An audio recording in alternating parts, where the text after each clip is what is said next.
زمان kesmedi kurdun benim, kesmedi kurdun benim, kuyruğu şimdi bir de takibi hala buradan, şimdi bir de takibi hala buradan.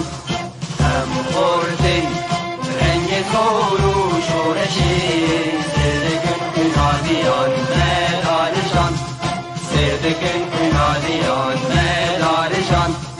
Kesmedi kurdun benim, kesmedi kurdun benim, kuyruğu şimdi bir de takibi hala buradan, şimdi bir de takibi hala buradan. Hem kurdun medyavut-i müsrefin, dil iman-u fadiman her içtiman, dil iman-u fadiman kurdu Kurdistan. Kesmedi kurdun benim, kesmedi kurdun benim, kuyruğu şimdi bir de takibi hala buradan, şimdi bir de takibi hala buradan. Davi Kurdra bu yeter fi vekşiran, babı kuyna şimdikin taci cihan, babı kuyna şimdikin taci cihan.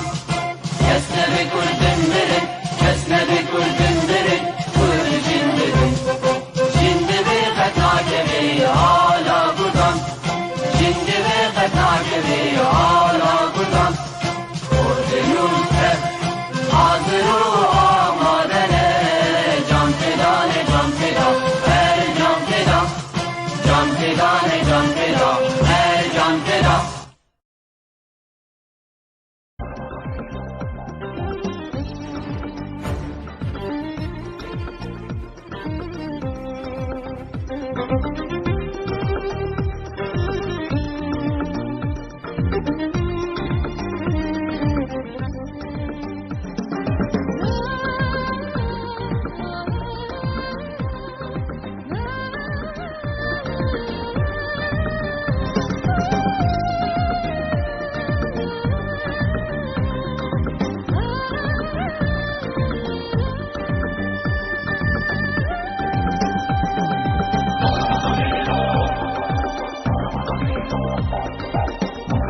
رأس زوجتي كان بمثابة ثورة خاصة بمجتمعنا الكوباني. طبعا الآن صار شيء طبيعي، أنا عم بحكي عن وقتها سنة ال 94 تقريبا هذا الحكي، أو 93 94. سنة زمن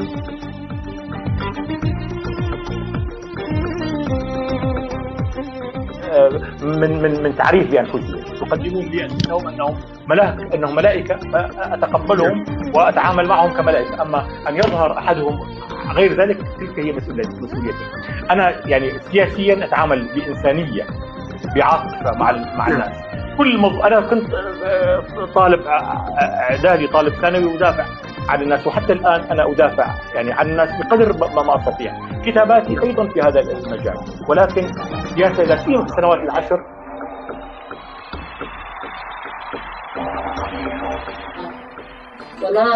ولا تقرا جوار جيرانينا بايزا وش بدنا در ويزن سمور مطح ورنجي خوشم دكن هميزا زمين قف بشر تكن زاين ماي بايزا وش برماين پلن گوهین بگوهکن داران بهلا وستی مانا یکو خوردکن قراغن ریان چی چکن رنگونا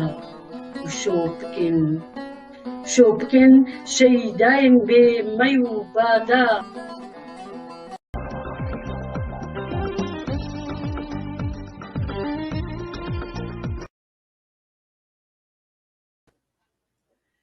مساء الخير مشاهدي بيك تي في الأعزاء، باسمي واسم الاتحاد العام للكتاب والصحفيين الكرد بسوريا أرحب بكم في حلقة جديدة من برنامج إيقاعات خارج داخل النص مع ضيفي الصديق العزيز الشاعر محمد زادة. محمد زادة، يسعد مساك. يسعد مساك يا فين. بخير هاتية. قال لك سباس تجي بخير هاتية، إغار باش، مساء الخير. طبعا محمد زادة كردي سوري من مدينة عفرين، أصدر مجموعته الأولى تماثيل الظل عام 1996. عمله الثاني كان عبارة عن مسرحية بعنوان وطن في غابة 2001. امرأة الوهلة الأولى شعر مجموعته الثانية 2003. والمجموعة الأخيرة كانت التدوين الخامس للعمر عام 2014. باسمي كمان مرة وباسم تيف برحب فيك محمد، وبتمنى المشاهدين يقضوا معنا ليلة حلوة وكل فالنتاين وانتم بألف خير. محمد، حابة بلش البرنامج بنص لك بعنوان الصورة ناقصة، حابة يقرأ وبعدين بنرجع لفالنتاين. اوكي يلا. طبعا بدي احاول احط موسيقى مع النص اللي هي بدي اقراه، يا رب يكون الصوت مساعد يعني. بيقول محمد: الصورة ناقصة، لم نصلح للدروب، لي قدمان أخذتا شكل السفن، وقلب يعيش بهيئة مرساة، لي روح تعلق على الدوام في الذكريات، ولي هموم تشبه هموم أبي في المساء. وأنت صار لك قلب قوي، وصار لعينيك أجنحة خاطفة، منذ زمن لا أستطيع التقاط نظرة سريعة للحب فيهما، وروحك صارت ميناء. جئتك محملا وغادرتك محملا، ومررت بحياتك كبائع جوال. أنا الذي جاء بالأعشاب إلى قلبك، جلبت لك بذور الكلام، فنبتت على شفاهك وردة للرحيل. الوردة كانت من نصيبي. جلبت لك مرايا تطرد صداع العابرين، وأخذت منك وجع الأنهار في المضي وصمتها العميق. لست حبيبك ولست حبيب أحد، أنا حبيب مرض عضال يكبر في الأصابع ويأخذ شكل السواد حين يتخلص الدم من سكر الماضي، حين يبترون الأصابع واحدة تلو الأخرى. وقلت ستمضين كما مضى الوقت من قبلك، ستمضين وستلتقين الكثير من القلوب البيضاء منها والشفافة منها، الوفية الرقيقة والقاسية. لكن شيئا ما سيهمس فيك دوما أن قلبه كان مختلفا. ستصافحين الكثير من الأيادي الدافئة منها والناعمة منها والواثقة القوية الباردة، لكن شيئا ما سيربت على كتفك أن يده كانت مختلفة. وستستمعين للكثير من الكلام الجميل منه والمديح منه والعذب المبالغ فيه والجذاب، لكن شيئا ما سيشد أذنيك أن كلامه كان مختلفا. وستلتقطين الكثير من الصور والمناسبات والأعياد. سيظهر خلفك أناس فرحون، منهم من يرقص، ومنهم من يعانق إحداهن، ومنهم من يقطع الحلوى، ومنهم من يشير إليك. ستعودين بصورة رائعة من كل سهرة سعيدة، لكنك دائما ستشعرين بأن الصورة ناقصة. شكرا نافين، من النصوص قراءة جميلة. تسلم، يا رب تكون قراءة على قد النص. محمد، طبعا من النصوص الجميلة جدا. محمد، ما هي الصورة الناقصة في حياتك؟ الصورة الناقصة في حياتي أعتقد هي صورة العدالة الكونية. دائما العدالة الكونية أو العدالة بمفهومها الشامل تبقى بنظري هي ناقصة في كل الصور في يومياتنا. نعم، يعني برأيك ما في عدالة؟ لا، ما في. لا يوجد عدالة. لا يوجد عدالة،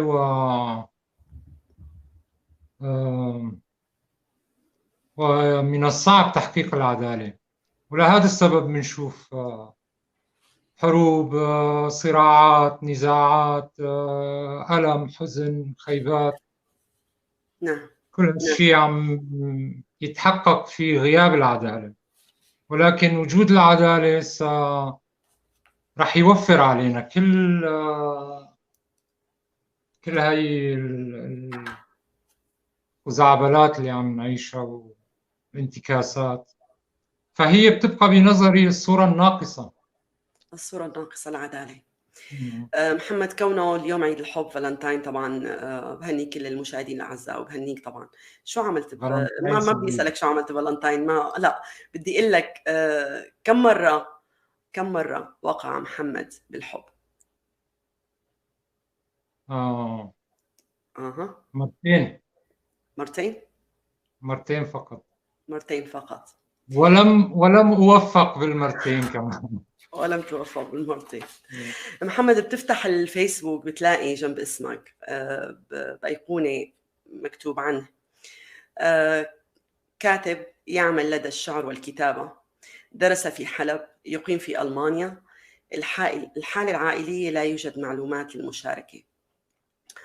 ما بعرف، حسيت لما دخلت على الصفحة، بالعادة ما بفتح أنا يعني إنه عنه أو about، بس وقت فتحتها لفت نظري إنه من المحزن، كثير من المحزن إنه يكون هذا كل شيء ممكن الشخص يتركه وراه.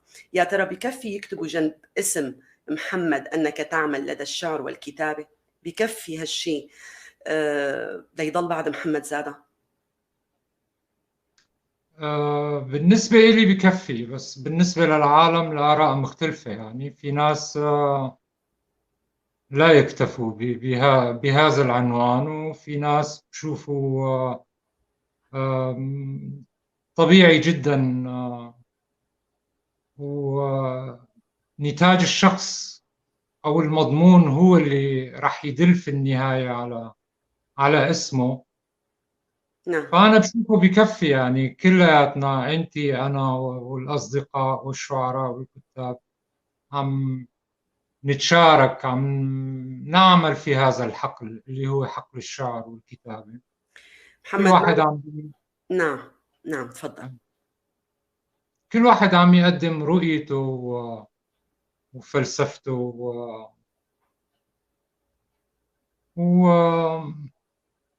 بالنسبة لي أنا أكتفي، يعني إنه أعمل في حقل الشعر. نعم. محمد، بدي أسألك سؤال هلأ خطر ببالي، يعني ماني كاتبته. هلا ما بدي أقول لك في حزن بعيونك مثل عرفت كيف؟ بس للوهلة الأولى اللي بيحكي معك، اللي بيتحاور معك، بيحس إنه فعلا في حزن كبير كتير بحياتك، في حزن دفين. من وين هالحزن يا محمد؟ شو السبب؟ صحيح. شوفي، هو الموضوع له علاقة، يعني بجيب لك مثال. القارة السوداء، الأفارقة يعني تأثروا بالطبيعة اللي عاشوا فيها وبشرتهم غامقة.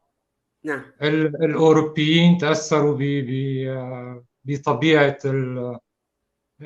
الجغرافيا اللي هم عايشين فيها، فلون بشرتهم اختلف.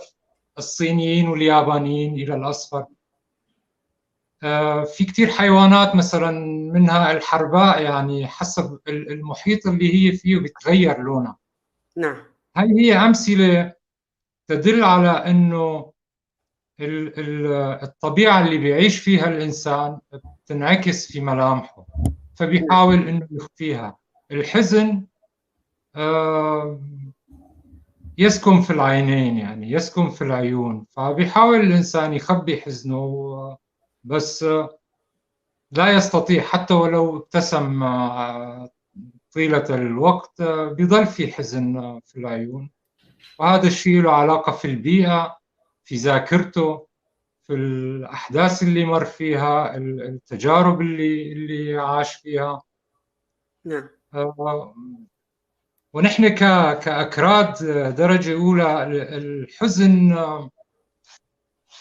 قديم في ذاكرتنا أبين، يعني له علاقة قوية في ذاكرة الكردي والسوري والعراقي. لحتى طلعت مقولة إنه الحزن عراقي، يعني بشعبه الكردي والعربي. نعم. فالحزن ما بنقدر نهرب منه، وهو موجود يعني في دمي، بحسه في ملامحي. أنا بحس حالي يعني الحزن تاريخ، فيك تقول إنه الحزن تاريخ. إيه، نعم. تاريخه.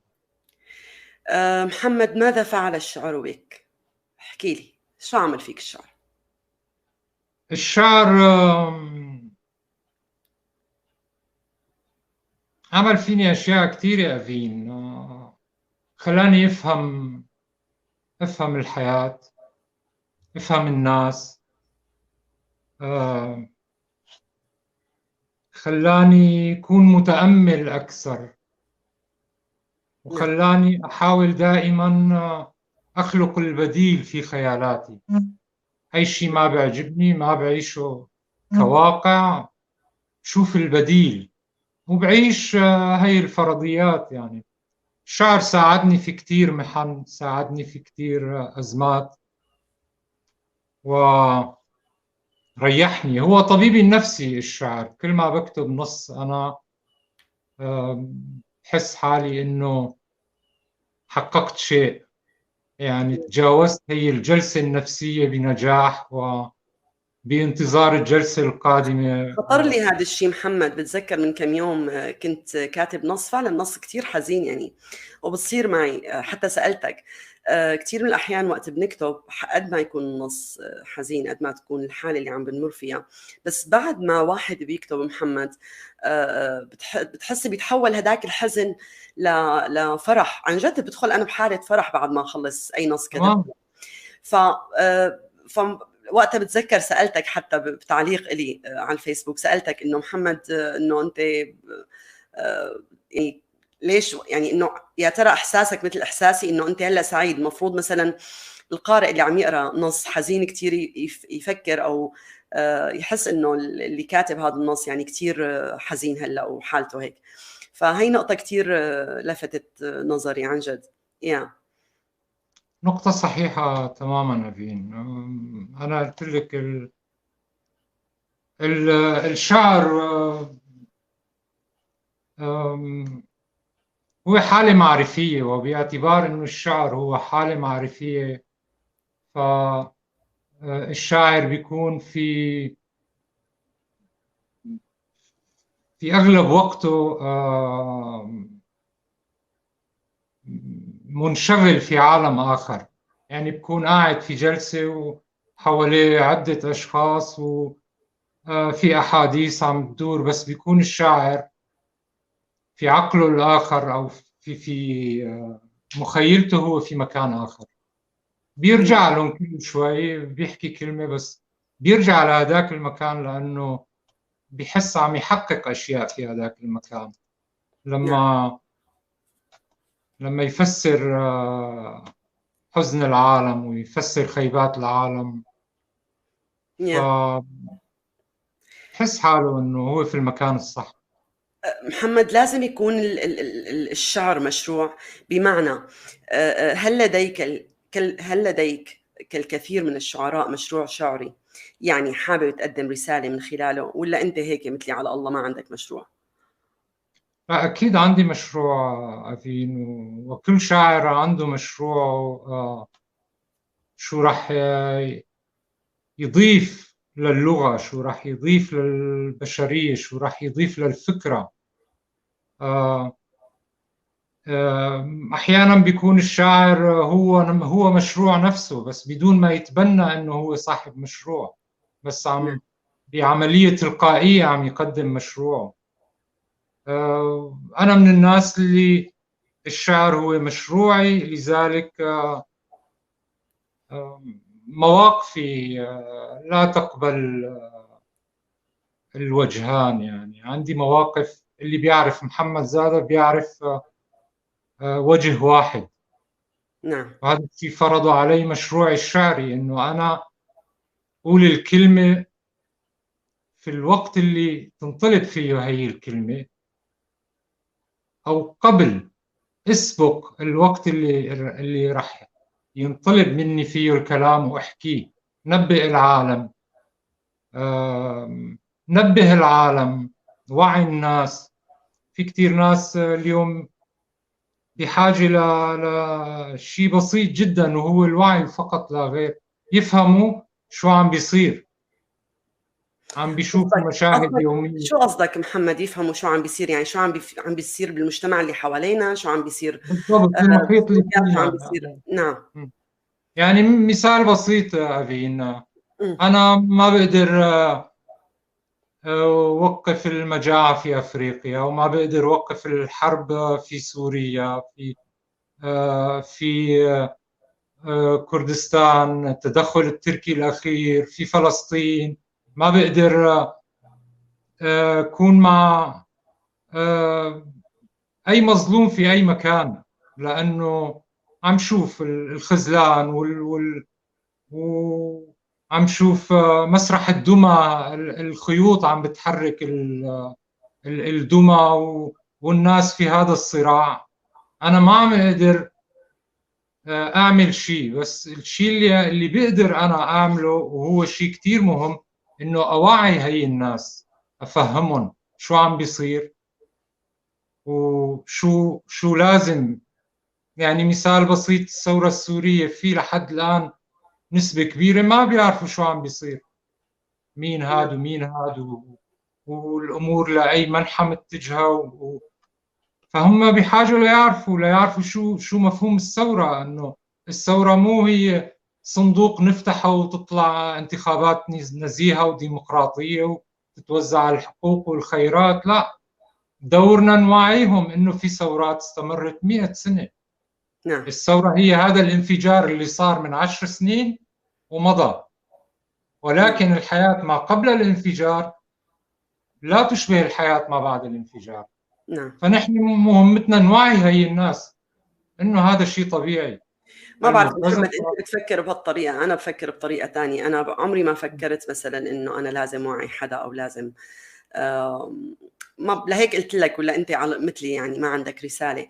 بس انت حكيت نقطه كثير حلوه، انه احتمال تكون الرساله رسالتي او رساله كثير من الناس ضمنيه، يعني رسالتك انت كبني ادم، ككائن بشري موجود بهالحياه، بس بدون ما تتحول لمشروع. بتجي بشكل تلقائي، بتجي بشكل عفوي. فيمكن انا من هالفئه هي. محمد، زمان كان بيقولوا فلان طلع تغرب. هلا بعد الحرب وبعد اللي صار طبعا 3/4 الشعب السوري برا. طبعا عندكم كثير يعني عندكم كثير تجمعات ثقافيه وكثير نشاطات. طبعا هالتجمعات الثقافيه اللي بيكتر فيها القال والقيل وفلان عمل وفلان كذا الى اخره، شو اثرت على نتاجك؟ شو اثرت عليك كاديب يعني؟ أثرت علي بشكل إنه أنا صرت أقرب لعينة من هدول الناس اللي عاشوا مرحلة مهمة في البلد، وكنا نتخيل حياتهم أو نسمع عن حياتهم عن طريق وسائل التواصل. بس لما صار نسبة كبيرة هون وشفناهم حقيقيين قدامنا دخلنا بذاكرتهم ورجعنا من خلال ذاكرتهم للأحداث، قدرنا نوصل لعمق أبعد في الواقع هذاك اللي عاشوه. وكثرة الروايات، والتقينا بكثير ناس واستفدنا من تجاربهم في الحرب وفي النزوح وفي الصراعات وفي الجوع وفي الفقر وفي الحصار. هذا الشيء كون ذخيرة جديدة للكاتب يعني بعد انقطاع طويل. أحيانا كلمة بترجعك لزمن جميل عشتيه أنت. لما لقيت ناس مثلا أهل الحلب أو أهل عفرين، وأنا مغترب هون من 25 سنة، ما نزلت ولا مرة لسوريا، سمعت كلمات اكتشفت إنه أنا نسيان هي المفردات من أكثر من 15 سنة. شو اللي ضل بذاكرتك من عفرين محمد بعد غربة 25 سنة؟ حابة أشوف عفرين بذاكرتك، احكي لي عنها. بذاكرتي عفرين هي مو زيتون مثل ما الكل لما بيقول زيتون بيقول عفرين بيقول زيتون. ايه عفرين فيها شجر زيتون، بس بذاكرتي أنا ناس نساء يتمتعن بقوة الرجال أو أقوى. يعني أنا بنت عمي علمتني على الصيد بالبارود. رجال أقوياء يتمتعون بقوة وصبر، صبر رجال عندهم رؤية حقيقية للواقع مع أنهم ما درسوا في جامعات.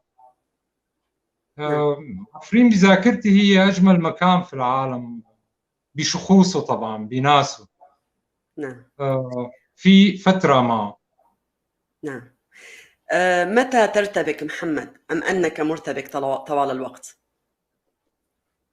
أنا مرتبك طوال الوقت، بين بعيش في حالة ارتباك دائم، وهذا له علاقة في حساسيتي الزائدة نعم. من كل شيء يحيط فيني، فبرتبك دائما لأنه طبعي شخص هادئ جدا. ممكن تقعدي معي 15 ساعة بغرفة ما تسمعي كلمة، نعم. مشغول دائما بأشياء. فهذا الهدوء بخليني دائما أفكر 5 مرات قبل ما أحكي كلمة أو قبل ما أتصرف بأي شيء. فمرتبك أنا دائما عندي. طب كيف وقت الكتابة كمان بتفكر وقت بدك تكتب؟ يعني بتفكر أو بتحسب حساب، ولا الكتابة هيك بتطلع؟ الكتابة هي لا لا متنفسة، لا، هي عكس. الكتابة عمل فعل انسيابي بالنسبة لي، وكثير مرات من النصوص اللي بشاركها على الفيس أو بنشرها أنا بكتبها بطريقة أونلاين. بفتح صفحة الفيس بكتب فيها النص وبنشره، وبعدين بعد فترة برجع له بكتشف في فاء ناقصة، في هاء زيادة، في ألف مو بمحلها، في ضم جاي بالغلط، في قصص هيك. وبحب الأصدقاء اللي بيكتبوا لي على الخاص أو على العام إنه صلح هون صلح هون. بحب بس إنه في شيء جماعي، في مشروع هيك حلو. محمد، عندك نص بعنوان لا تدخل ال50 وحدك من خلخال ضيق، فينك تقرأ لنا إياه لو سمحت؟ ايه تكرم عينك، بدور لك عليه. يلا. رح حط موسيقى معه كمان، ويا رب تكون مثل المرة الماضية منيحة، لأنه حكوا لي بالكنترول إنه الصوت كان منيح.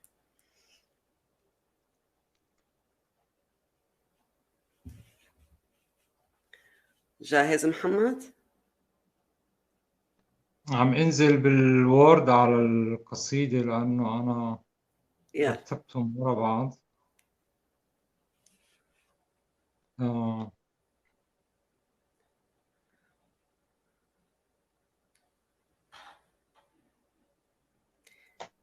كأنه في ميكروفون وراك محمد، ولا هيك بالزاوية، ولا هي عصا، ولا أنت مثلي بتمسك عصاية وقت تمشي؟ أنا كمان وقت أطلع على المشي دائما في عندي عصاية هيك بمسكها. لا هذا مو ميكروفون. باين من عندي مثل ميكروفون. أنا بحب التماثيل. تمثال هذا. مجموعة تماثيل اللي شوفك أصغر واحد فيهم هدول اللي متأملين. نعم. عندي مجموعة منهم، هن 5 أخوة بأحجام مختلفة. بتحكي معهم محمد؟ بتحكي معهم وقت تكون متضايق؟ ايه بصراحة بحكي معهم. بحكي معهم. كتابي الأول اللي انطبع بحلب 96 تماثيل الظل، كان فيه أشياء لها علاقة بهي التماثيل، ولوحة الغلاف كانت لتمثال من هدول حارس الذخائر الدينية هو. نعم. هدول من كائناتك خلينا نقول. كائناتي هدول، متأملين يعني مثل زرادشت. هدول تروحي الصبح وبتجي المساء دائمي يعني عم يفكروا الجماعة. نعم.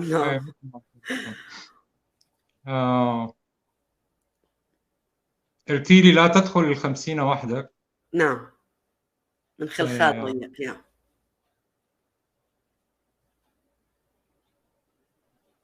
طارت القصيدة يعني. ادور لك عليها ابعت لك اياها على الماسنجر، شو اعمل؟ لا طالعها أنا من ملفات، لأنه كنت ما بقى أنا مو شاطر بقصص هذا، بس فيني طالعها من هون، فيني.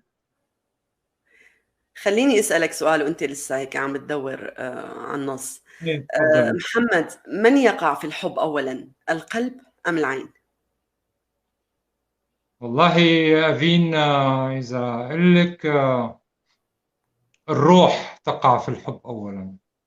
يعني حلو. آه، العين بتحب أي شيء جميل، يعني أي منظر حلو ممكن تحبه العين. نعم. إذا قارنا بين العين والقلب، هو القلب أولا نعم. يقع في الحب، وبيعطي إشارة للعين إنه مثل جهاز مونيتور، أو هذا مهم. اللابتوب نقول، وعم تتحكمي منه بكاميرا. عندك 6 كاميرات، 6 حواس أو الحواس الخمسة، ومربوطين بهذا الجهاز، وهذا الجهاز بيقول ركز لي على الكاميرا رقم 1 اللي هي العين. اللي هي العين. فبعد ما القلب بيعطي هي الإشارات، العين بتحفظ هي الصورة، وبتصير كل ما مرت هي الصورة بتصير أفلام. تصير افلام. بتصير أفلام. طبعا لبين ما تطلع النص، لبين ما تطلع النص محمد، حابه اشكر كل المشاهدين اللي معنا، كل الاصدقاء، كل اللي عم بيتابعونا، كل اللي عم يكتبوا تحايا وسلامات. طبعا اكيد محبه كبيره لكم جميعا. أنا ايه، مشي الحال محمد؟ أنا بشكرهم فردا فردا، وبحب أصدقائي كثير، بحبهم. يا أنا كمان بحب أصدقائي، وخصوصا المتابعين. هلا أنت كمان حدا من أصدقائي اللي عرفته بالفيسبوك. طبعا يمكن من بدايات ما رجعت للكتابة من تقريبا 8 سنين. ما بعرف، كثير بيقولوا إنه العالم الافتراضي، هذا العالم الأزرق افتراضي. أنا ما بحسه افتراضي، بحس عن جد الأصدقاء هن أصدقاء حتى لو ما التقوا. في هيك بتنبنى علاقة، من علاقة روحية، علاقة أكيد يعني طبعا. كثير حلوة. نعم. نعم. شفته، لقيته هذا النص، ما بعرف أي نسخة منهم، بس لقيته. يلا أوكي، عم نسمعك محمد، تفضل. آه،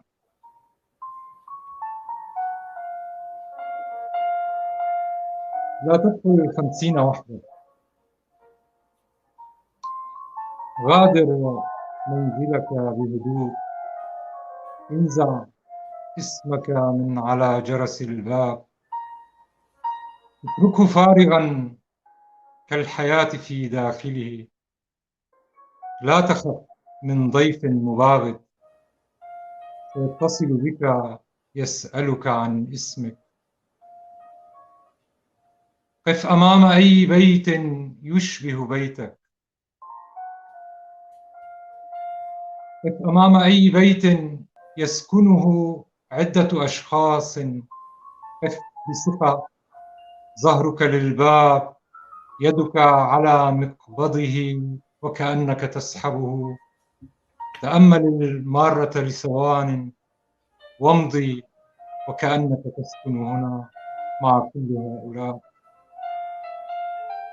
لا تدخل 50 هكذا بيدين مكسورتين، بحظ يابس ووطن لا يضع الورد على قبور الحالمين.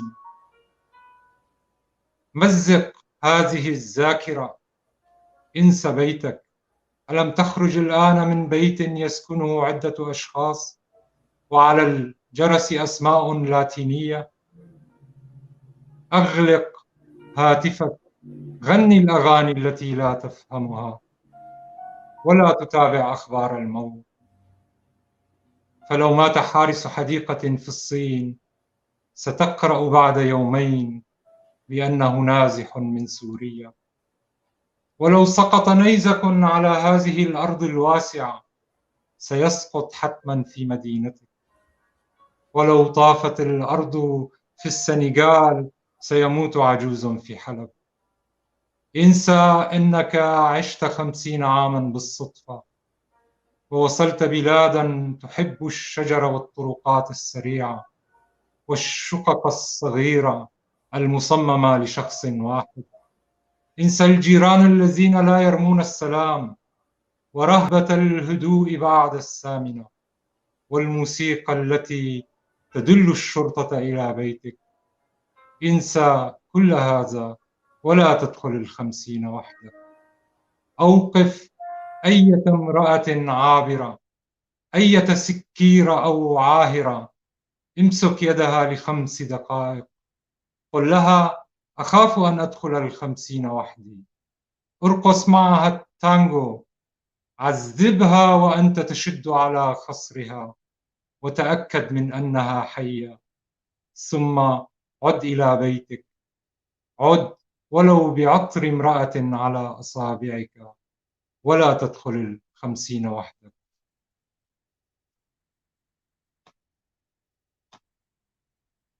خلصنا منه.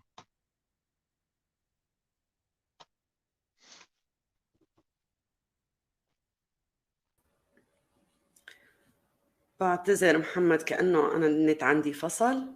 محمد لا فصل بعدك. ورجع. إيه. كأنه انفصل، بعتذر، ما بعرف النت عندي فصل للأسف. هذا محمود، الأستاذ محمود.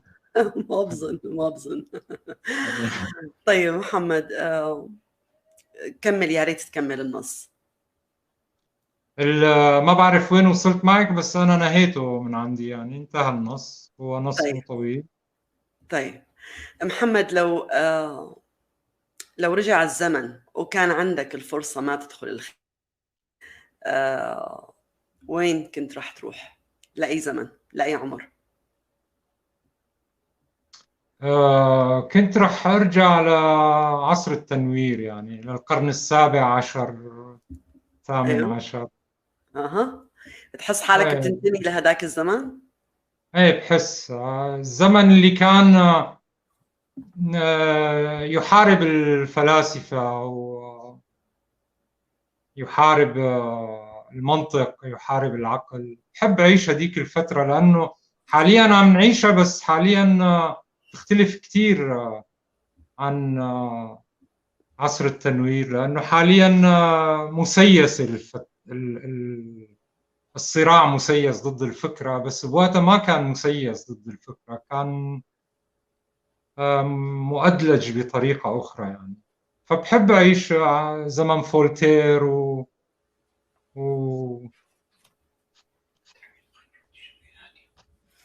صراعات.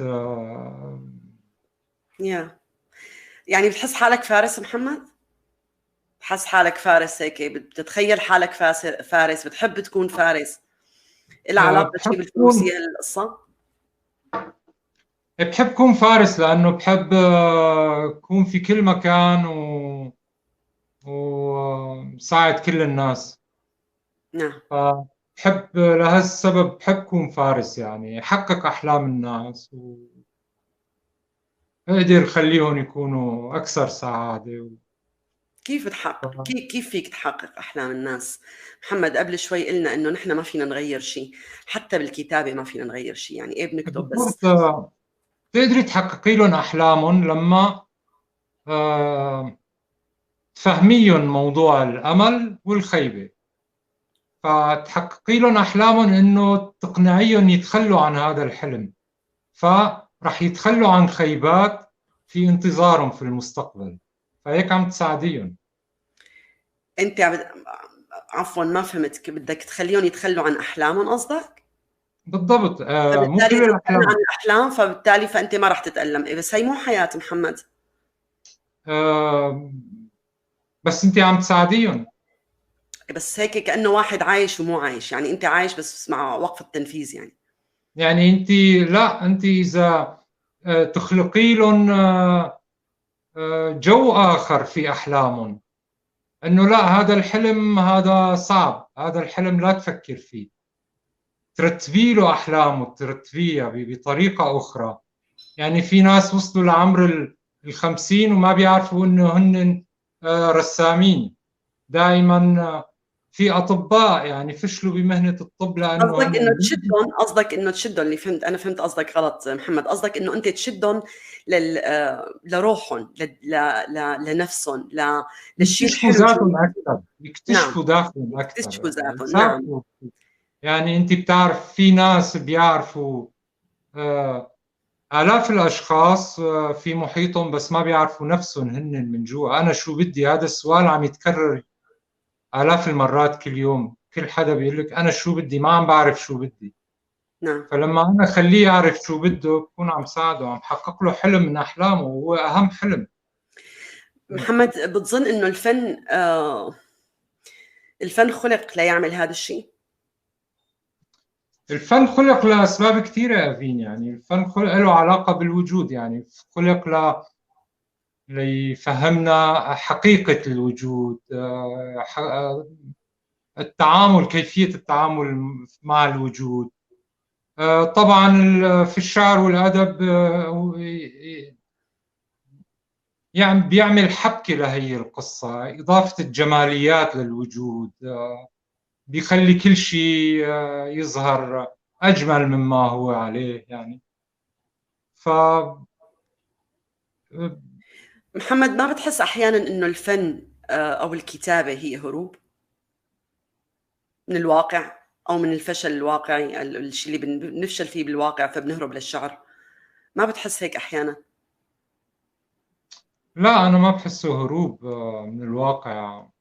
لا، يعني بحس إنه لنفترض هم شارعين يعني عم يمشوا، شارع هو شارع الخيال وفي شارع هو شارع الواقع. فأنا ما عم أهرب من شارع لشارع، أنا عم حب أعيش بهذا الشارع أكثر من هذا. محمد، دائما نبحث عن من يشبهوننا في الحياة. يعني وين ما بتدور، وين ما بتطلع، دائما بتحس انه انت عم بتدور على الناس اللي بتشبهك. انا ما بعرف محمد، بعد فترة طويلة من الكتابة والحياة، ولو وصلت لهالعمر هذا، اكتشفت محمد انه نحن كلياتنا بالنهاية بنشبه بعض. البني آدمين كلياتهم بيشبهوا بعض بنقطة معينة، باختلاف ألوانهم، دياناتهم، عقيدتهم، انتمائهم.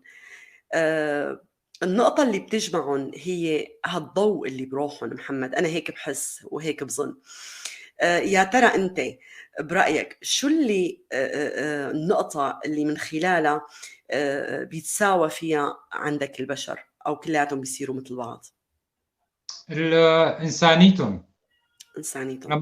لما الإنسان ما بيفقد إنسانيته وصلنا لبعض. يعني أنا بشوف الأكثر إنسانية هن الأكثر تشابه. يعني كل حدا إنساني بحسه بيشبهني وبحس حالي بشبهه أنا. منهم أصدقائك محمد، مين هو الشخص اللي ممكن تحط راسك على كتفه وتبكي بدون ما تحس بندم أو بخجل تاني يوم؟ مو قصدي طبعا أعرف الأصدقاء كاسم، قصدي أعرف صفة الصديق بالنسبة لمحمد. مين هن أصدقائك؟ الموسيقى من أجمل أصدقائي، هي الموسيقى. الكتب، القراءة، الكتابة. والأشخاص، الناس عندي أصدقاء كتير، أصدقاء بحبهم كتير، بحبوني، صادقين، حقيقيين. أنا سعيد بأصدقائي يا فين محمد. يعني الصدق هو الحلقة الأساسية اللي ممكن تجمعك بأي إنسان، صح؟ أو بصديق، أو ممكن تقول عنه صديق. يعني الصفة الأساسية هي الصدق وإنسانيته. يعني وهو الإنساني بيكون صادق. يعني ما بتلاقي واحد إنساني ومو صادق. نعم. شو بيعمل محمد وقت يسكر، سواء بالشعر أو بالبيرة؟ شو بتعمل؟ وقت اللي بشرب أنا زيادة، بريد بصير بتحول لشخص متمرد هيك. بنزل مرات بوستات هيك العلاقة بالشتائم وبتمرد على واقع ما تدخل حالة العبث، يعني خلينا نقول. شوي نوعا ما حالة العبث، بريد ذكرهم هالناس انه يعني نحن مو صغار، يعني نحن واعيين للشيء اللي عم تعملوه، نحن ركاب هذا الباص اللي انتم عم تسوقوه للجحيم يعني. نعم. محمد، كبرت جدا، عندك نص من لا تدوين لهذا العمر موجود قدامك، فينك تقرا لنا اياه؟ ايه بقرا لك يا ثواني، يلا. انا بدي اطفي شغله وجاي. طيب. ضيفي اليوم عن جد شاعر، يعني شاعر بكل معنى الكلمة، ما بيتقيد لا بكاميرا ولا بقناة ولا انا بعتذر منك، لا بس لا لا، بدك بالعكس، تحمليني. تلقائي وطبيعي. ما بعرف، أنا كمان بحب هالقصص. إيه.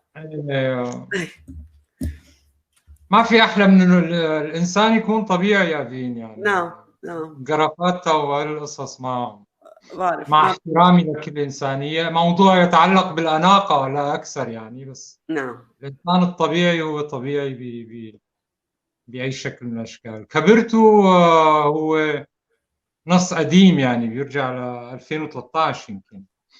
نعم. آه. هو من مجموعتك لا تدوين لهذا العمر، بظن هي المجموعة الثانية كانت، ما هيك محمد؟ لا، الثانية كان أمراء الوهلة الأولى. أمراء الوهلة الأولى، إيه أنا خربطت. إيه كبرت.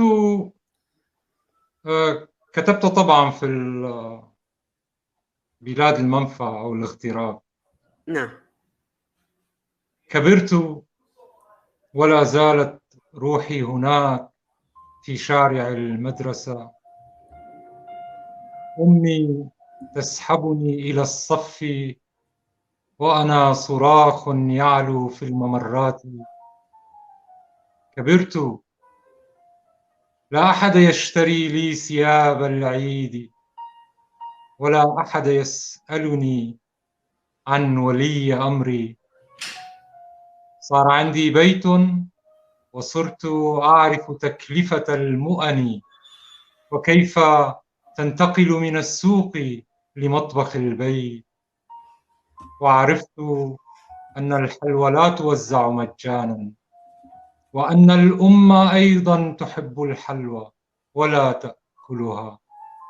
كبرت، لا أحد يأخذني إلى الطبيب ويشتري لي الدواء، لا أحد يتحايل علي ويغريني بالسكاكر كي أشرب الدواء، لا أحد يمسح بقبلة سحرية ألم وخز الأبر في ساعدي عند الطبيب. كبرت،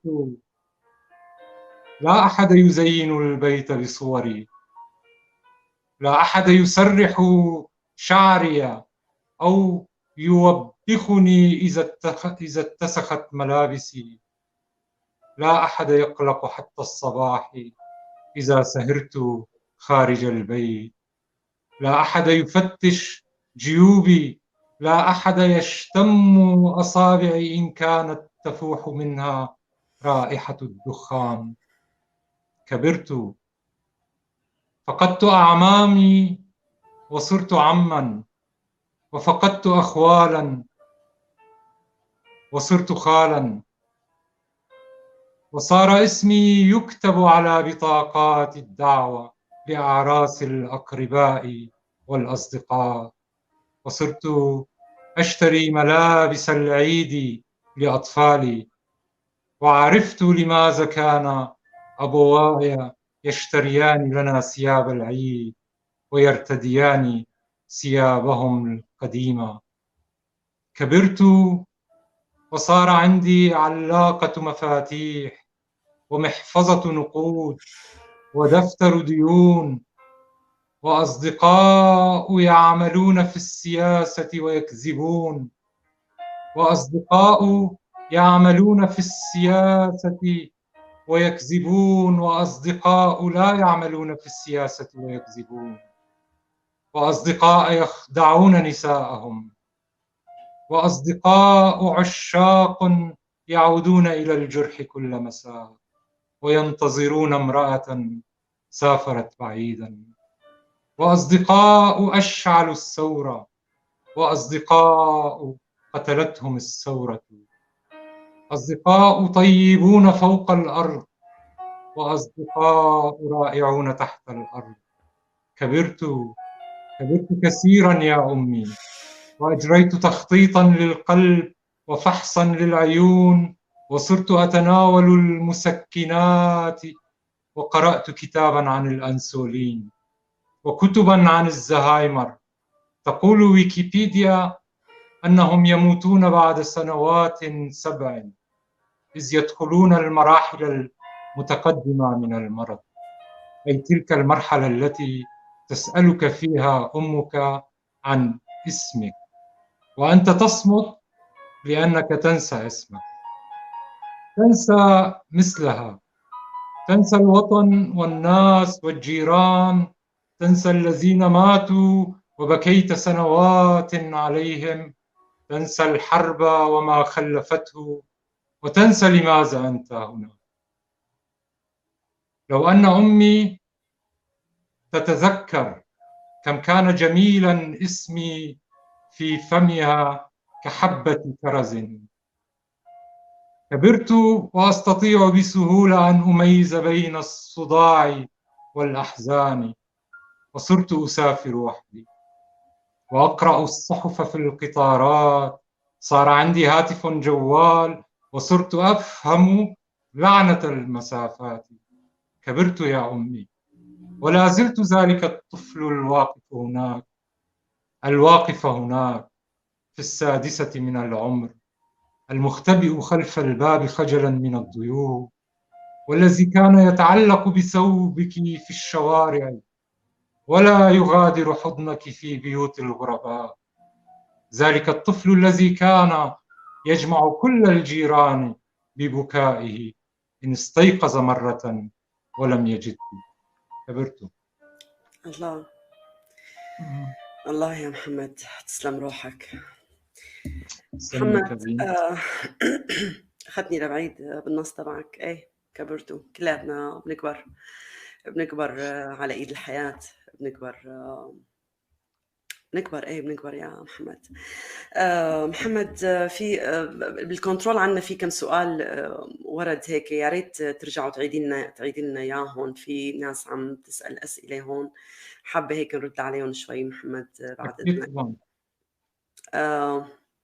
عم بيقول لك يا ريبين، طبعا صديقي كمان على الفيسبوك وصديقك، عم بيقول أرجو أن تسأل الأستاذ محمد مدى ارتباط كتابته بحياته الواقعية في الماضي والحاضر. السؤال من ريبين ولا بافي ريبين؟ ريبين أنا ريبين بافي ريبين. إيه صديقي ريبين.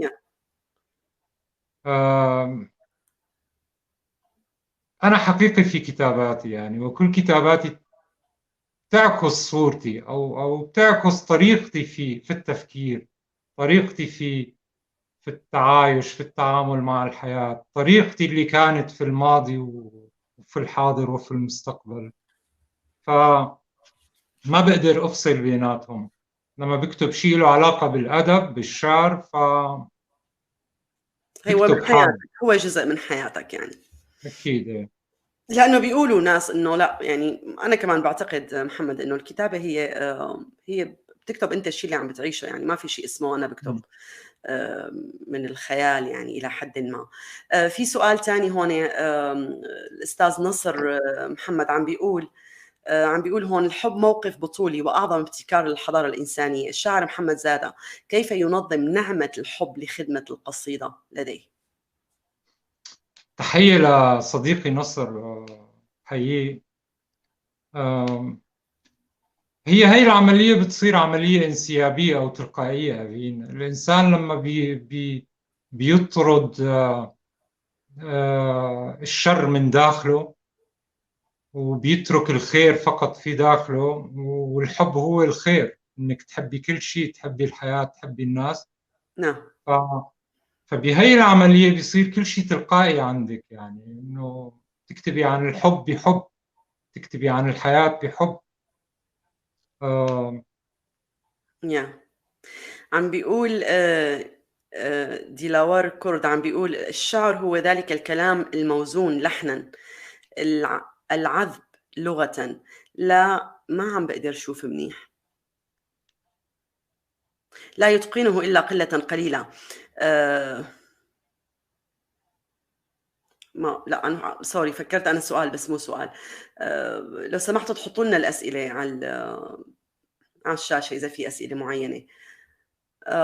المرأة الأنثى في القصيدة، كيف تتجلى صورة المرأة في قصائد محمد زادة؟ أستاذ نصر عم يسأل. المرأة هي الحياة يعني. نعم. كيف ما توجهي القصيدة رح تتقاطعي مع المرأة، الحبيبة، الأم، الأخت، الطفلة. يعني كتاباتنا وقصائدنا يستحيل أن تتهرب من المرأة. نعم. وقضايا المرأة اللي هي مهمة الشعر والكتابة، إنه تتبنى هي القضايا، تتبناها بقوة وتدافع عنها كحق. فكمان أنا بعتبرها عملية تلقائية بتجي في مفاهيم داخلية، فالإنسان لما بيحط حدود لهي المفاهيم وبينطلق منها، فكل شيء ما يأتي ما بعد هي المفاهيم بيكون له علاقة بحرية الكتابة. وحرية الكتابة تعني حرية كل شيء يجب أن يكون حر. نعم. ميرال زيدان عم بتقول او عم بيقول، ماني متاكده ميرال شاب ولا بنت، عم بتقول أفين أمانة اقرأي التعليقات ووصيله سلامي لمحمد. طبعا كثير من قراءك هون موجودين معنا، او كلهم عم يعني حابين يسلموا عليك اكيد. محمد، يا ترى في حب ابدي؟ في شيء اسمه حب ابدي، يعني انه شيء هيك حب بيضل للابد؟ في حب أبدي، بس كيف بيصير يعني موضوع الحب الأبدي؟ إنه بيبقى بيترك صورة أبدية لدى الآخرين. يعني مثلا إذا حكينا عن روميو وجولييت، مموزين، سيامندو خجي، هدول عاشوا قصة حب جميلة حلوة وانتهت هي القصة بمقتلهم. فبالنسبة للآخرين أخذت الأبدية هي القصة يعني، وعاشت مموزين 700 سنة. يعني الأبدية موجودة بس بمخيلة مخيلة الآخر بالضبط. مخيلة الآخر. هي. يا محمد، يا ترى هل حقا يجب على الكاتب أن يهدم حياة لتحيا أخرى في داخله؟ بمعنى هلأ كنت حابة أسأل عن الغربة، العائلة، الانفصال، وبعدين يجي هذا السؤال. كان المفروض يجي بعده بس ما بعرف ليش قريته قبل.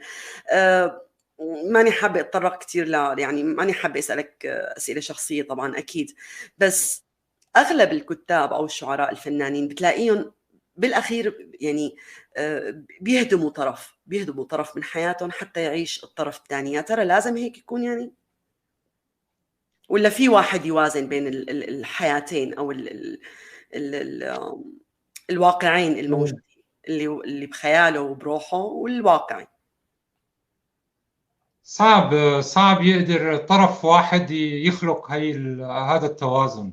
التوازن بيحتاج تضحية من الطرفين، ولذلك أغلب علاقات الكتاب أو الشعراء بتنتهي بهذا المنحى، لأنه بتكون من طرف واحد دائما. شو اللي من طرف واحد؟ الحب من طرف واحد، ولا انه الشخص اللي قدامك ما عم يفهم عليك، ولا كيف يعني؟ لا، مو الحب من طرف واحد، بالعكس. بتكون التضحيات من طرف واحد، لأنه الشاعر هو شخص يعيش في مزاجية خاصة. ما عم نقول المزاجية إنه إنسان مزاجي، يعني طبيعة حياته بتختلف. يعني ممكن يترك موعد مهم عن طبيب الأسنان حتى يكمل مقالة عم يقراها. ممكن يترك زوجته في السوق ناطرته مشان يخلص مقالة أو عم بيحكي مع حدا بخصوص نص شعري أو كذا. فهي هذا مجرد مثال، والأمثلة كثيرة. فهي الأمور تحدث فجوة في العلاقة بين الطرفين. نعم. هو بيحاول، الشاعر هو كثير التضحية في العلاقة الزوجية، بس بيصل لتقاطع وهو إنه تعب، ما عم يقدر يخلق توافق بين العالمين. والعالمين هدول هم عالمين عزيزين كتير عليه، العالم الأسروي والحبيبة، والعالم الكتابة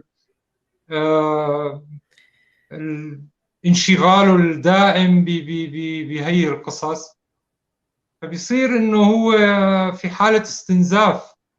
بيتطلب منه انه الطرف الاخر يتنازل عن بعض القصص، يعطيه هذا الوقت الاكثر، يفهمه اكثر. ما بعرف محمد، أنا بحس إنه طبعا أكيد بتفق معك 100%، بس أنا بحس إنه في شيء تاني كمان، في مفهوم خاطئ عن الحب نحن بين البشر. أنا ما بدي أقول الشرقيين أو الكرد أو إلى آخره، حتى الأوروبيين. يعني أنا صار لي كمان عايشة هون تقريبا 21 سنة، فيني أقول لك إنه مفهوم الحب عند الكائن البشري هو مفهوم التملك. فمن من هالنقطة هي بتبلش المشكلة. يعني أنا بشوف الحب حرية. أنا بحب شخص وقت أقدر أكون قدامه أنا بدون ما أحط أقنعة، وبدون ما أكذب، وبدون ما أحاول برر، وبدون ما أحاول أثبت، وبدون. الحب هو حرية. لما بتنقطع هالحرية هي أو بتتحدد بعادات، بأسئلة، بعقود، إلى آخره، هذاك الوقت هون ما بيضل هذا الحب، بيصير شيء تاني. وبتبلش كمان قيود. يعني بتبلش، يعني انت عايش اوريدي بحبس، وبتبلش بقى حبس تاني اخر موجود عليه. بحس انه العلاقه بين اي كائنين اذا ما كانت قائمه على الحريه فهي علاقه فاشله. انا هيك بحس، مهما كانت هاي العلاقه، سواء صداقه، زواج، ايا كان. محمد، ما هو الشيء الذي خذلك او كسرك غير الحب؟ شوش اللي خذلك؟ أشياء كثيرة يعني اللي خذلتني وكسرتني غير الحب. هو الرمادية. إنه تشوفي ناس رماديين أو تتعرفي على فئة كبيرة من الرماديين. خذلتني إنه شو يعني رماديين محمد؟ ممكن تفسر لي؟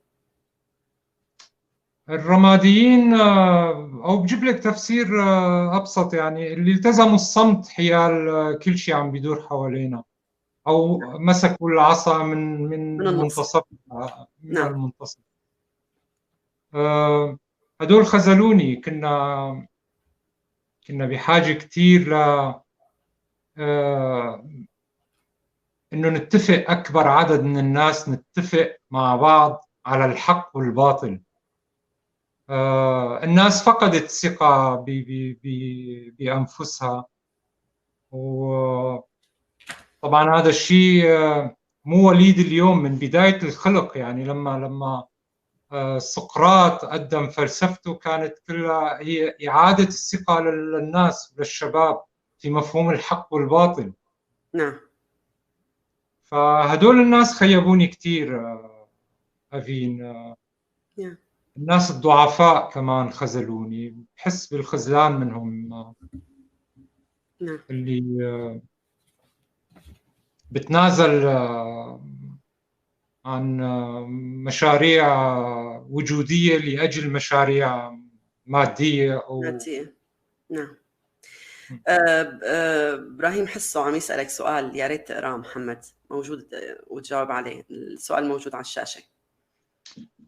يمتاز القارئ في قراءة نص محمد زادة، نقرأه بحب.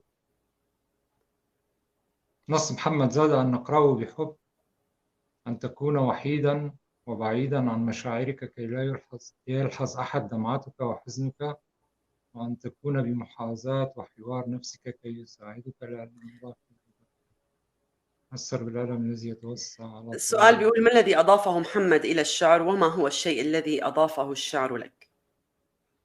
أنا عم يظهر عندي يمكن مو كل الكلام. إبراهيم عم بيقول عم يحكي عن أسلوبك، عن إيه، أسلوبك بالشعر كذا. طبعا تحية لإبراهيم حسو الصديق. إبراهيم يا صديقي العزيز إبراهيم، بحبه. نعم. فعم عم بيقول لك إنه شو أضاف الشعر إلك؟ الشعر أضاف إلي شو أنت ما أضفت كتير. للشعر؟ عم بيقول: ما الذي أضافه محمد إلى الشعر، وما هو الشيء الذي أضافه الشعر لك؟ أنا أضفت للشعر أفين إنه حياتنا العادية ممكن تكون شعر. تفاصيلنا الصغيرة ممكن تكون شعر. نعم. حاولت بكتير نصوص لألي إنه بدل شوي بمفاهيم الشعر من خلال تجربتي أنا، يعني إنه ما بدنا نرجع بتاريخ الشعر ومدارسه والتفعيلة والاعتبار باللغة العربية والعمودي وهي القصص، بس إنه أنا قدمت تجربتي في الشعر وكتبت كلام ما لازم يكتب كشعر، بس أنا فرضته كشعر. نعم. وحصلت على اعتراف نقاد فيه إنه بهمك محمد، بهمك إنه يقولوا يعني إنه أنت شاعر أو لا أو مو شاعر أو إلى آخره؟ بهمك هالشيء؟ لا، ما كثير بيهمني. لا، ما كثير بيهمك. توقعت بيقولوا لي دائما أنت شاعر، بس ما كثير بتهمني حين قالوها ولا مو قالوها. نعم. نعم. يا تفضل. فأنا قلت إنه أنا أضفت للشعر إنه الطريقة اللي بكتب فيها واللي بقدم فيها الفكرة، وبتكون مرات طريقة غريبة، بس بعد سنوات تصير عملية تآلف عند القارئ، إنه صار يفهم هاي الطريقة وصار يحب، وتكونت عنده علاقة مع هاي الطريقة. وأنا بحس إنه الشعر أضاف إلي هذا الشيء، وأنا أضفت له كمان نفس الفكرة هي. نعم. إنه ما نضل. نعم. نعم. نصر عم يسأل محمد، عم بيقول: ظهر اسمك أوائل التسعينيات مع مجموعة أسماء حققت لاحقا حضورا متمايزا في المشهد الشعري والثقافي. أتحدث هنا عن محمد المطروط، إبراهيم حسو، لقمان ديركي، حليم يوسف وغيرهم. هل تنتمي إلى جيل أو حساسية إبداعية جماعية؟ لا، هو مسألة الانتماء للأجيال لها علاقة بمسألة العمر فقط. اللي ظهروا بالتسعينات هن اللي بدي مشروعهم الشعري في التسعينات، اللي نسبوهم لجيل الثمانينات هن اللي بديوا بالثمانينات بنشاطهم الشعري. بس من حيث العمر أنتمي لجيل التسعينات، العمر الشعري يعني. بس أنا ما بربط حالي بهي قصص مسألة الأجيال وكذا. نعم. الأستاذ صديق شرنخي كان سائل سؤال، عم بيقول اللي بتذكر منه إنه شو مساحة القصيدة القومية عندك، أو النص اللي بين قوسين قومي. ما هي مساحة القصيدة الوطنية أو القومية في شعر محمد زادة؟ عم بيقول الأستاذ صديق. إلى مساحة كبيرة عندي أفين، كبيرة جدا. وفي أغلب أمسياتي أنا بقرأ والقصيدة عندي بتحمل مفردات الهوية والانتماء وهي القصص، بس بتختلف الطريقة. نعم. يعني أنا لما لما بحكي عن غنية حلوة بكون عم احكي عن هويتي. لما بذكر اسم قرية في نص ما بكون عم في عندي دلالة أخرى من هذا الموضوع. عندك أزمة هوية محمد؟ عندك لا أزمة؟ لا لا لا. محمد، يا ريت حابة كتير اسمع موال كردي حزين من مجموعتك لا تدوين لهذا العمر، إذا موجودة يعني جاهزة إذا ما كانت تقرا لنا إياها. كل ما بتشعل سيجارة أنا بقول لك اقرا قصيدة. موال كردي حزين، كمان قصيدة يمكن ب 2014 انكتبت أو يمكن قبل.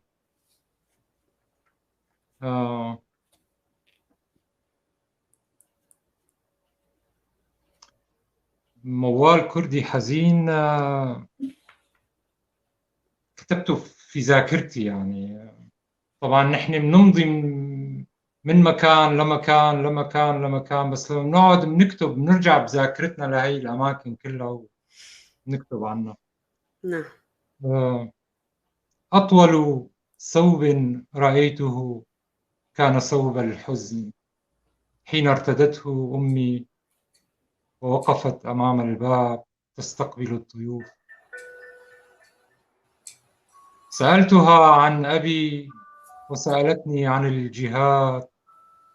كانت تعرف بأننا نضيع في المكان الذي كنا نعرفه كغرفة نومنا، المكان الذي لنا. هكذا بدأ المشهد الأول للحزن بالوداع. اكتظ بيتنا بالأقرباء، أبي نائم في الصالون وأمي تتأمل المشهد. وحين حملوه تعالت صرخات أمي وكأنه مات من جديد. وحين وصلوا الباب غنت أمي موالا كرديا وغادروا. هنا الغياب يفتح شهية البحر على السفن، يغلق الأبواب على أصابعك. هنا تعلق بين البقاء والرحيل وتبقى واقفا كتمثال يتأمل. لست هنا، لست هناك. أنت ابن رحلة مضت، ابن فرح انتهى وغادر الناس إلى بيوتهم يحملون سكاكر ليلتك للأطفال. قالت أمي سنغادر المكان. غادرنا والطريق كانت أطول طريق. لم تقل يومها بأننا نضيع. تكابر وتسحب ذيل ثوبها الطويل قواويس الحزن، ألوان الحرمان البراقة وريش الأمنيات. وأنا أجمع فوارغ الرصاص في ساحة القرية وأسأل الأطفال من الذي مات. إنه عرسنا الأول. أمي واقفة تودع أبي بالمواويل بصوت لم أعرفه جميلا هكذا، تغني لعشرة العمر وتزف حياتها للانتظار. لم تقبل أن نكتفي ب40 يوما من البكاء، وبدأنا من جديد بعد 40 وكأنه للتو مات. لو كان أبي يرى كيف تهنى في الفراغ، لو كان يعرف أن أمي صوتها هكذا جميل. لكن أمي غنت الموال في كل حياتها فقط مرتين، مرة حين مات أبي، ومرة حين سافرت أختي البكر وكانت تجربتها الأولى في الفقدان. هكذا بدأ المشهد الثاني من الحزن، العرس. اكتظ بيتنا بالضيوف، معهم الطبول ورجل غريب صار واحدا منا.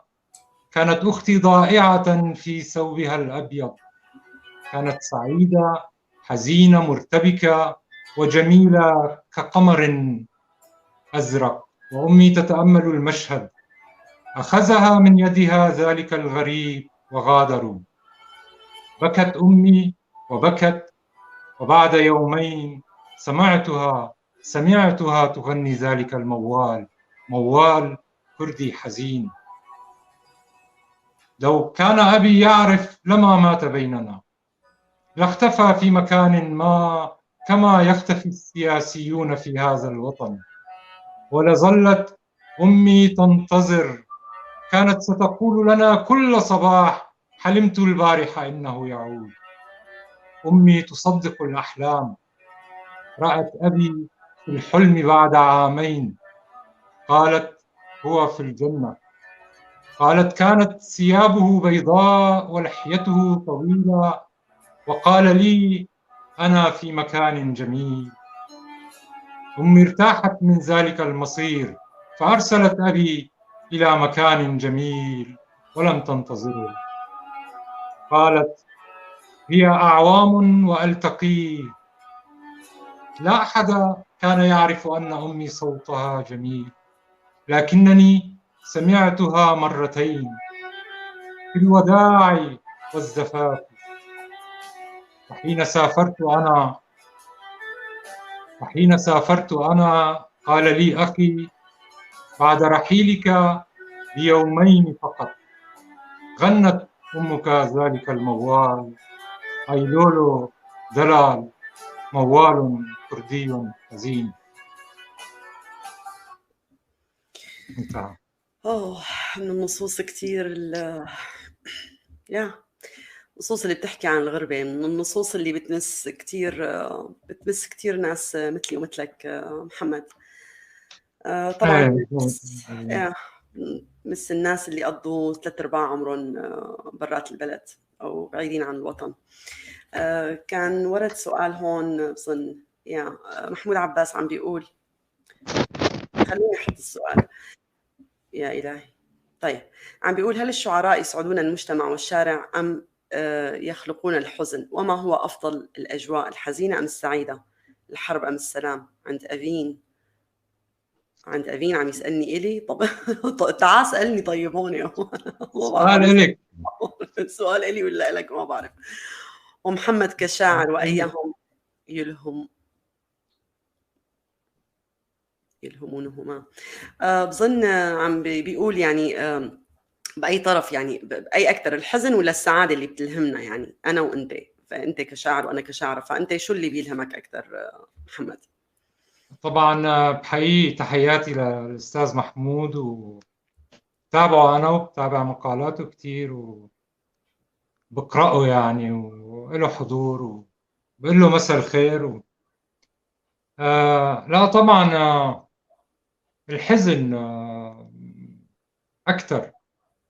نحن دائما في محاولة لتجميل الحزن، نعم، لكي يبدو جميلا أكثر. بالحزن تدخل القلوب كلها أذين، لأنه هو قاسم مشترك بين الجميع. نعم. بالسعادة ما بتقدري تدخلي بسهولة الحزن إلى أي قلب. لازم تمتلكي هي الأدوات لتدخلي أي قلب، إنه تمتلكي أدوات الحزن.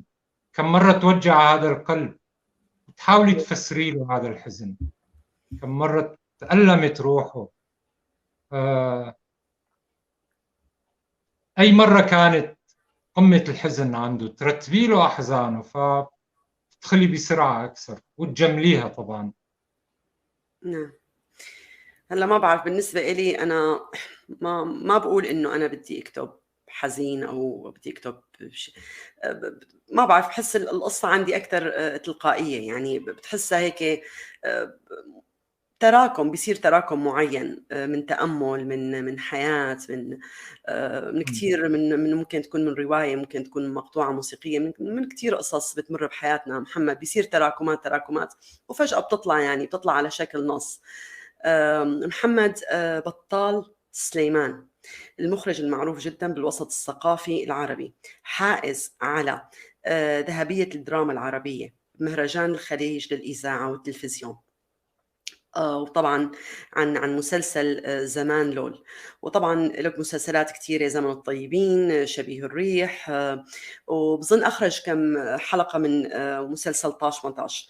طبعا بطال أخوك الكبير، شو كان تأثيره بحياتك؟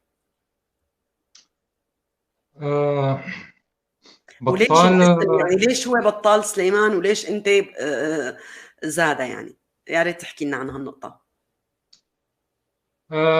النقطة هي لها علاقة في الدكتاتوريات اللي عشنا فيها، يعني مهم. إنه كنا نتنقل ما بين العراق وسوريا، وكان بداية الحرب الخليج الأولى ما بين العراق وإيران، وقطب زادة اللي هو كان العدو الأول للنظام البعثي العراقي. نعم. فهذا الشيء كان يعرض والدي للمساءلة دائما في كل كنترول، في كل توقيف، إنه زادة وهو كردي من سوريا وزادة من إيران، فيروح فيها يومين ثلاثة بين سين وجيم. نعم. فاضطر والدي يحذف كلمة زادة.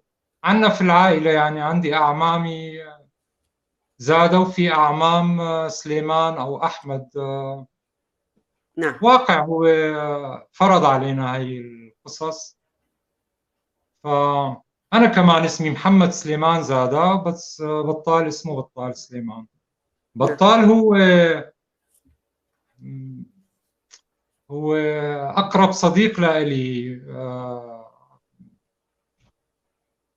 عدا أنه أخي هو معلمي الأول. بطال علمني كثير أشياء في حياتي. نعم. بطال كان شخص مهووس بالمسرح من طفولته. يعني أنا كنت لسه صغير، كنت شوفه يقدم مسرح في حلب مع المسرح الجامعي، مع قبله المسرح المدرسي في الأعراس الكردية مع كوما أرمانج في حلب. كان شخص مولع بالمسرح، ودائما غرفته بالبيت مليئة بكتب المسرح. يجوا أصدقائه ويقعدوا يحكوا في المسرح، وأنا أشوفهم عم يحكوا هاملت وشكسبير وهي القصص. نعم. فكتير نعم. له تأثير في حياتي. ولما بديت وقف على أجري اشتغلت معه بالمسرح، يعني أعطاني بعض الأدوار، وبعدين وكل إلي عملية إعداد لعمل مسرحي أعددته أنا من هو للكاتب عزيز نيسين، كاتب تركي، لصموئيل بيكت. أخذت نصين وعملت فيهم إعداد، واستفدت كثير من وجود بطال في حياتي. وبعدها هو انتقل للشام وبدي بالإنتاج التلفزيوني، وكنت زوره بالشام وزوره بمواقع التصوير، واستفيد كثير منه Yeah. وجه له طبعا، وبطال. وجه له تحية من هون. أنا كمان بطال مثل ما أنت صديقي هو كمان صديقي، يعني ما بعرف، كائن نبيل نبيل نبيل جدا، ومولع مثل ما قلت بالشغل. يعني أحيانا كنا نحكي أو بالفيسبوك أو نكتب أو كذا، فبتلاقيه دائما بيحكي عن الشغل، وبيحكي يعني بتحس هيك من يعني من قلب ورب، مثل ما بيقولوا إنه عم كثير بيحب شغله، كثير متفاني. وجه له تحية طبعا لبطال، ويسعد مساءه وبتمنى يكون بخير. محمد علي خليفة طبعا صديقنا. علي يسعد مساك، كثير مبسوطة علوس. اليوم. علي نعم، عم بيقول لك عنده سؤال، عم بيقول محمد، هل الفرح أعمق من الحزن أم العكس؟ ما الذي يفرح محمد زادة؟ شو اللي بيفرحك محمد؟ لا، هو الفرح مو أعمق من الحزن. يعني الحزن هو أعمق شيء في الوجود. الحزن وصل لأماكن لا يطالها الفرح، يعني ما بيقدر الفرح يوصل لقلب طفل ولد يتيم وكبر في مخيمات. فالحزن أخذ مكان عميق جدا، رح يبقى مدى الحياة، حتى سنين الشيخوخة رح يبقى هذا الحزن هو في عقله الباطن. الحزن أعمق أبين، وبيصل لأماكن أعمق. ما بعرف، أنا ما بتفق معك هون محمد. أنا بحس يمكن الحزن أعمق كواقع، بس بأرواحنا بخيالاتنا بحس لا، الفرح كمان عميق جدا. الفن اللي بيخليك هيك تحس إنك يعني لو تدخل تكتب مثلا أو عم تكتب نص كتير عميق داخلك محمد، بيوصلك لهي حالة التجلي، لحالة تحس إنه أنت هيك مثل هدول الدراويش اللي عم يفتلوا.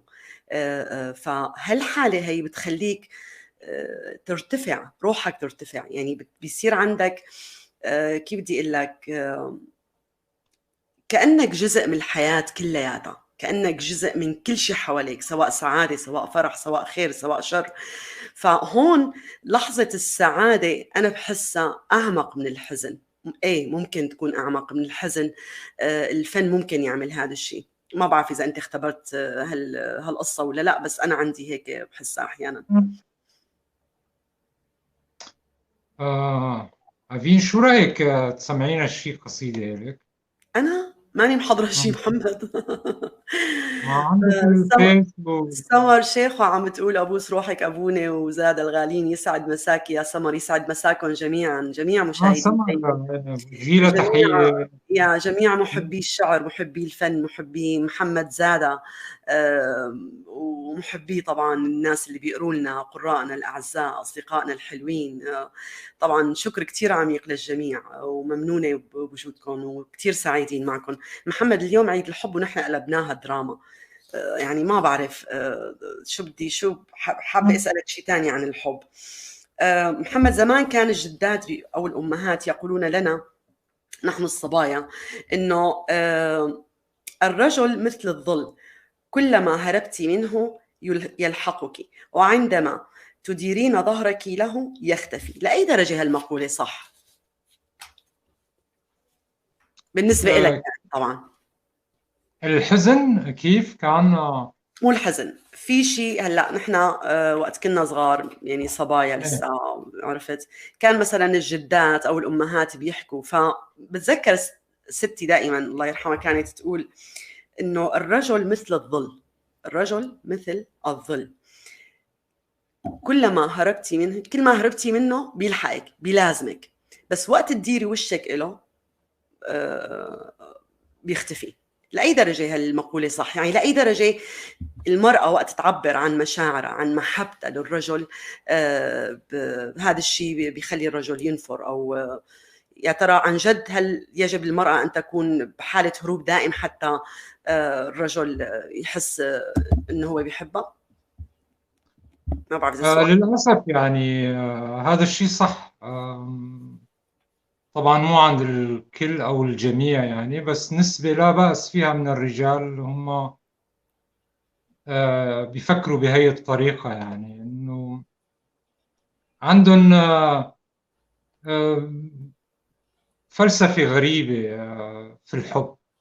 نعم. إنه خلص مجرد ما عرف، كأنه قصة الحب عندهم تنتهي بإنه لما يعرف هي حبته، انتهت القصة. محمد عندك 3 بنات، بتخاف عليهم من الحب؟ بتخاف عليهم من الرجال؟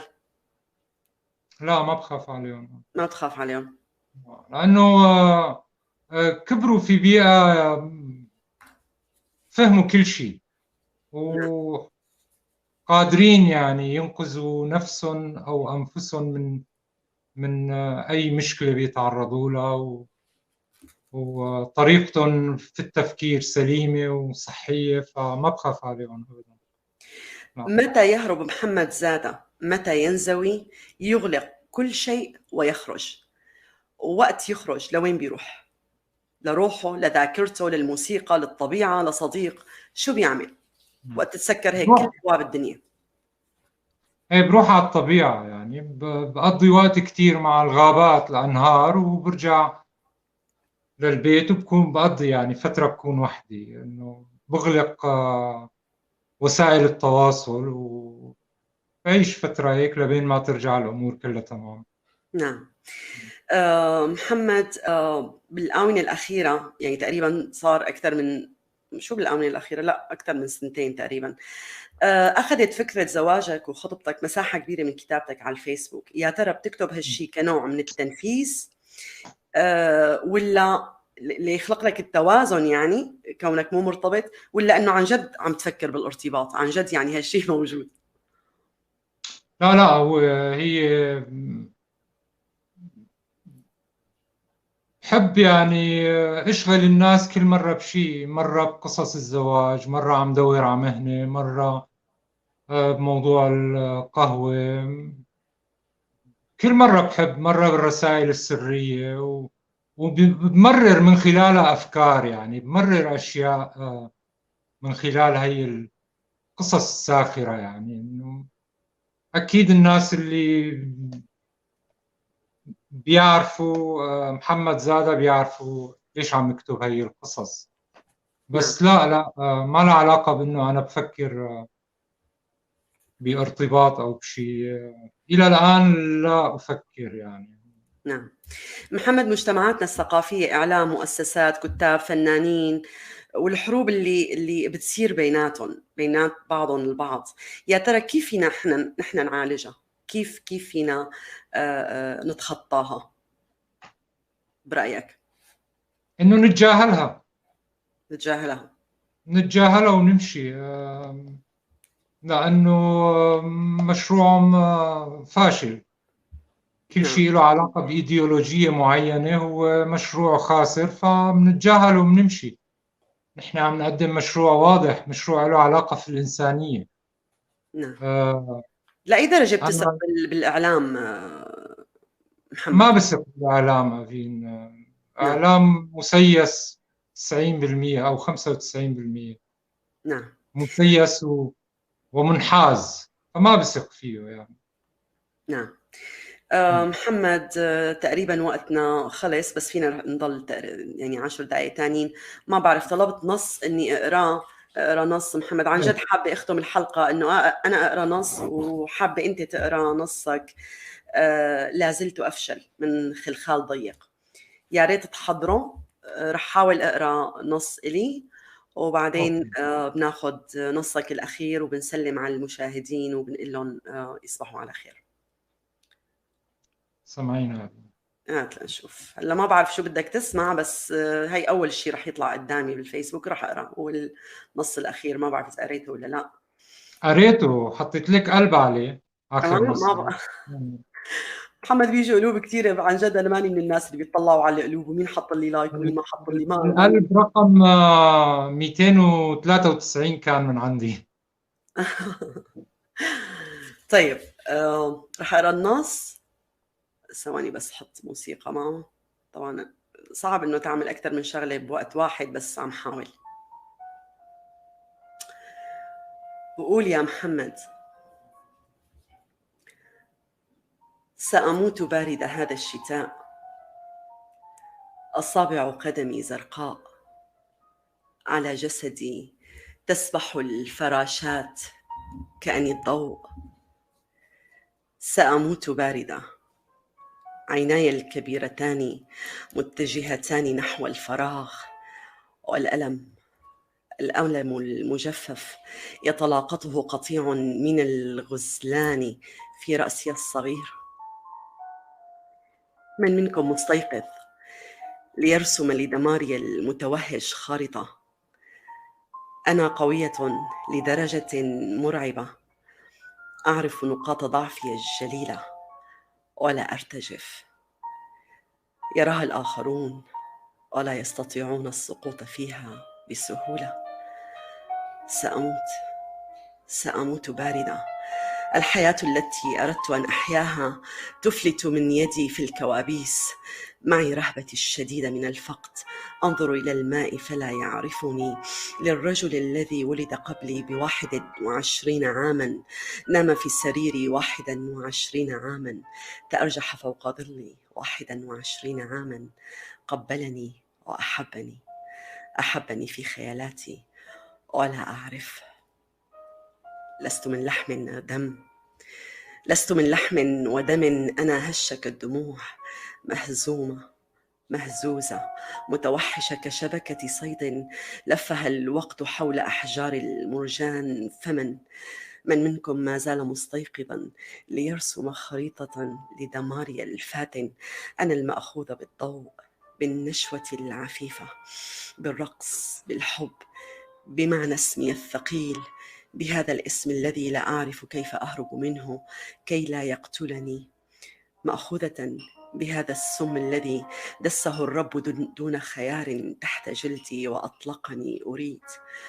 أريد من كل قلبي أن أعيد الإلفة بين العصافير والبشر، لكن صوت الرجل أبيض ولد قبلي ب21 عاما ولم أعد أعرف مراياه التي تغلي في سقف الغرفة لست فيها الآن تطارد 10 نساء في جوفي لم يراهن قط. لست من لحم ودم، أنا مسحورة بالنور، يدعوني الضوء أرتجف، أعود خطوة للخلف أهيج، أهرب يلحقني أنطفئ، يتدلى من أطرافي الزرقاء، يغرق الرجل الذي أحبني، الرجل الذي يكبرني ب21 عاما، ب21 جرحا، وتظل الهاوية بيننا تكرر نفسها من جديد. ترى هل يجب أن يحلم الخائفون من الفقد دوما بالطيران فوق سفح جبلي تحتهم الجحيم، أم أن البحر أيضا مسجون لا يستطيع أن يغير مكانه حتى في كوابيسنا؟ من منكم مستيقظ ليرسم لدماريا المخيفة خارطة؟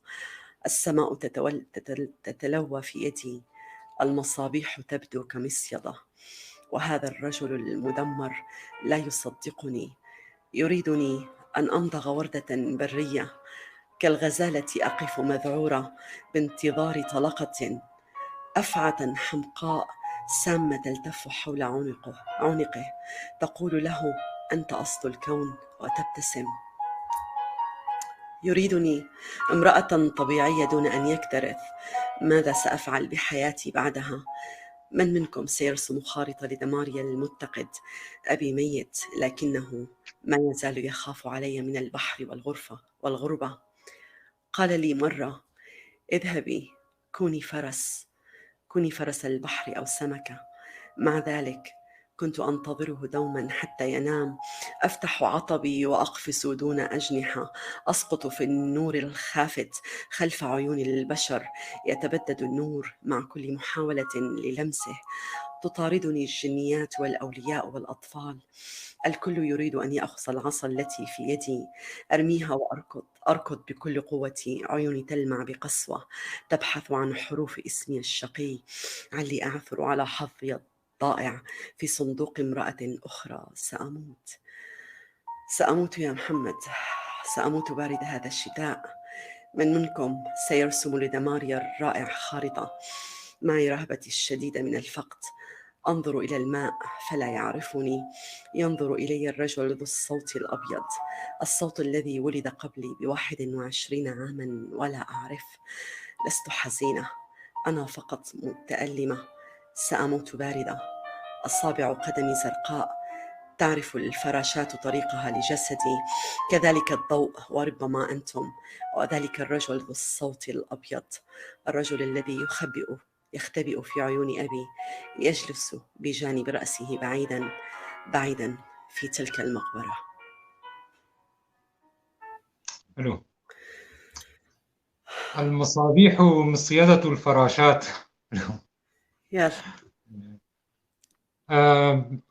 طبعا أنا بشكر كل الأصدقاء اللي عم تمر أسئلتهم، وإدارة الحوار مو لإلي، لأفين.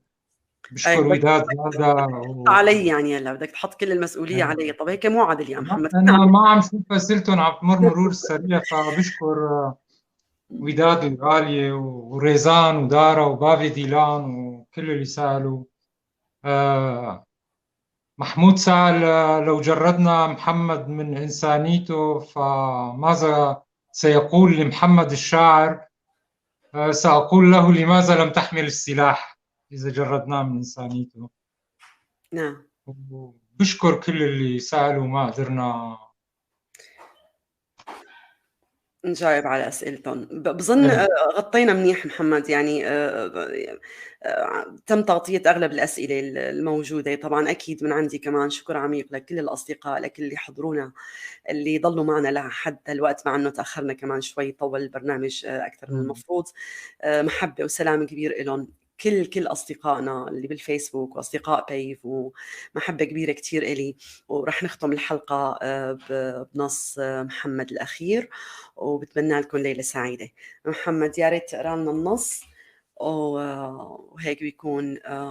طبعا أكيد بشكرك، أكيد أنت كمان محمد، شكرا كتير بشكر لوجودك. الكل وريبين بشكره بعد عدة أسئلة. نعم. هو عازف جميل جدا، صديقي موسيقي من سويسرا، فبس شوفه بجاوبه على كل الأسئلة. بدك نص ما زلت أفشل؟ نعم. لأنه خلقت فاشل يعني، فلذلك رح ضل أفشل. شو الفشل محمد؟ شو الفشل بحياتك؟ ليش بتحس؟ هلا أنا كمان عندي إحساس بالفشل، بس أنت إحساسك بالفشل من شو؟ إحساسي بالفشل إنه التزمتي الغموض، أو ما وضحتي أكثر، يعني في مواقف ما فضلتي إنه تسكتي ومشيتي، وانفهم سكوتك خطأ. نعم. انت في مخيلتك قلتي انه انا قلت كل شيء، فلازم ما اقول شيء ثاني، ومشيتي، فصمتك فسروه خطأ.